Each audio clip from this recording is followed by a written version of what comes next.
నమస్తే, welcome to 10 TV.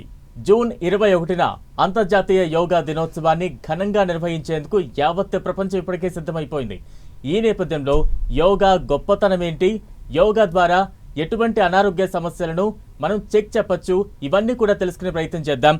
అలాగే యోగాతో వైద్య రంగాన్ని ఎలా అనుసంధానం చేయొచ్చో తెలియజేసేందుకు ప్రస్తుతం మనతో పాటు స్టూడియోలో అందుబాటులో ఉన్నారు ప్రముఖ యోగా నిపుణులు కొండా సచిన్ భరద్వాజ్ గారు, అలాగే senior pulmonologist doctor K Shirish Kumar గారు ప్రస్తుతం మనకు స్టూడియోలో అందుబాటులో ఉన్నారు. వీరి ద్వారా మరిన్ని వివరాలు తెలుసుకునే ప్రయత్నం చేద్దాం.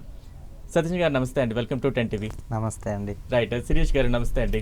నమస్తే. రైట్, ముందుగా సచిన్ గారు, అంటే ఈ అంతర్జాతీయ యోగా దినోత్సవం మరికొద్ది రోజుల్లో ఉండబోతోంది. ఇప్పటికే యావత్ ప్రపంచం అంతర్జాతీయ యోగా దినోత్సవాన్ని ఘనంగా నిర్వహించేందుకు అన్ని ఏర్పాట్లు చేస్తోంది, సంసిద్ధమవుతోంది. ఈ నేపథ్యంలో యోగా గొప్పతనాన్ని మీరు ఏ రకంగా చెప్తారు?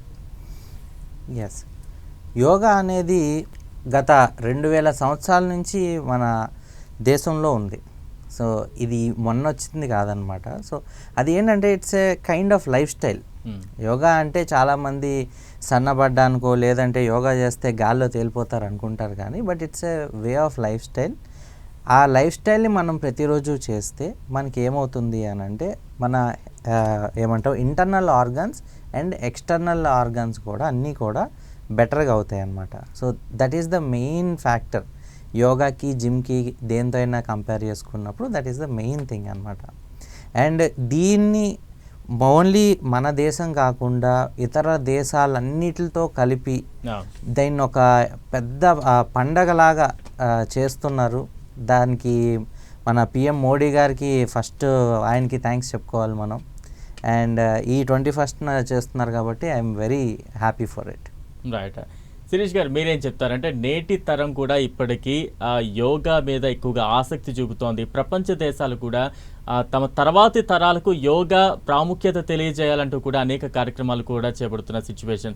ఈ నేపథ్యంలో మీరేం చెప్తారు యోగా ప్రాముఖ్యత గొప్పతనం గురించి?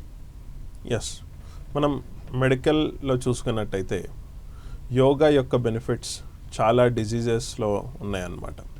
అంటే ఈ డిజీజెస్కి మనం మెడికల్ థెరపీ ఇచ్చినప్పటికీ వాటికి యోగా తోడైనట్టయితే చాలా ఎక్సలెంట్ బెనిఫిట్స్ ఉంటాయి. స్పెసిఫికల్లీ ఊపిరితిత్తుల ప్రాబ్లమ్స్, ఆస్మా కావచ్చు, సైనసైటిస్ కావచ్చు, లేదా సిఓపిడి కావచ్చు, లేదా ఇతర క్రానిక్ డిజీజెస్, ట్యూబర్క్లోసిస్ కానీ లంగ్ యాబ్సెస్ కానీ ఇలాంటి పేషెంట్స్.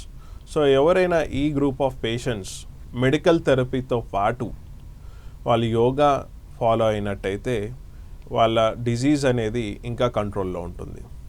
జబ్బు పడిన వారే కాదు, నార్మల్ ఇండివిజువల్స్ కూడా ఒకవేళ యోగా అండ్ ఆసనాలు లేదా ప్రాణాయామం ఇవన్నీ చేసుకున్నట్టయితే వాళ్ళ ఊపిరితిత్తుల కెపాసిటీ అనేది మెయింటైన్ అవుతుంది అండ్ వాళ్ళ ఓవరాల్ హెల్త్ కూడా మెయింటైన్ అవుతుంది. అలాగే ఇది ఫిజికల్ హెల్త్ లేదా ఊపిరితిత్తుల హెల్త్ అని కాదు, మెంటల్ హెల్త్కి కూడా యోగా అనేది బెనిఫిట్ అవుతుంది.